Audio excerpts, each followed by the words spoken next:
On the side of ideology, we discovered that in order to create prosperity for our people through the production and sale of goods and services, we need to emphasize the 4 principles. And these are the principles of patriotism, love in Uganda, Pan-Africanism, love in Africa, socio-economic transformation, and democracy. In order to use our understanding of philosophy and our ideology to create prosperity for our people, we evolved a strategy of 10 points program. Point number 5 of that program read as follows, in quotes, building an independent, integrated, and self-sustaining national economy, end of quotes. By that time, we had already discovered that one of Africa's problems has been the curse of confining itself to the export of raw materials, where we always get less than 10% of the actual value of the end product out of those raw materials, and the resultant loss of jobs to the cleverer-led outsiders. The outsiders are better led. They take our raw materials, they get more money out of them, and create jobs for their children, when ours are here dying in the ocean trying to go to Europe.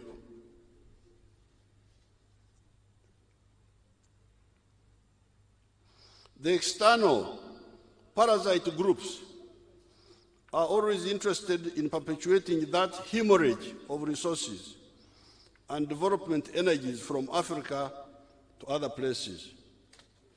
What is most infuriating, however, are the comprador bourgeoisie, agents of foreign interests in Africa, who do 2 things. First of all, they oppose our value addition efforts so as to frustrate our industrialization efforts. Secondly, they are always importing everything from outside, including trivialities like dead people's hair. It is these processes that have stunted Africa's growth. It is a scandal if there were people to recognize real scandals.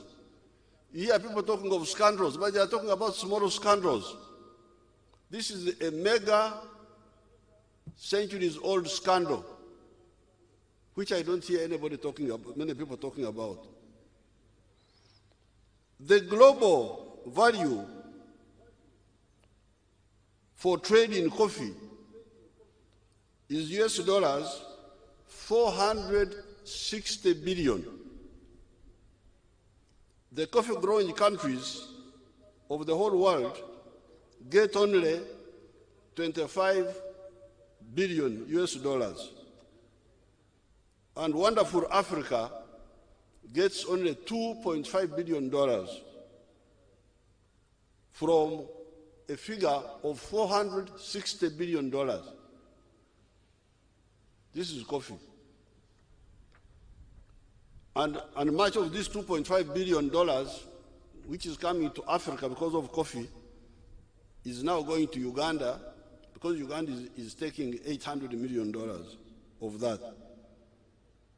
Although we are producing a lot of coffee, 8 million bags, but you hear we are still getting only $800 million out of the $2.5 billion that Africa shares from a figure of 460 billion. So you are getting very little money from coffee. How about automobiles, vehicles? The global automobile business is US dollars 2.86 trillion. Obutabalika. obutabalika